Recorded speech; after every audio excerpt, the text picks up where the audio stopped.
תקשיבו, עד עכשיו נראה לי יותר מתמיד אני מרגישה שאני כמה שיותר ישראלית מאשר ספרדיה. באמת, אני הגעתי לפה בגיל 8, ומה אני אגיד לכם? אין על ההומור הישראלי. היום הייתי שעה אצל מישל קוסמטיקס, והיה פשוט, איך אפשר לסכם במילים? צחוקים שאין דברים כאלה. ואני, קשה לי לצחוק מבדיחות. אני בן אדם מאוד שכלי. ובדיחות, לא יודעת מה. לא עושות לי את זה, לא כל בדיחה.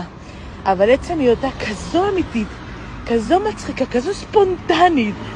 אז תן לי להרגיש בחופש הגדול הזה, פשוט שעה של שחרור, צחוקים.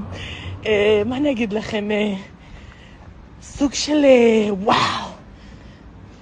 מהממת.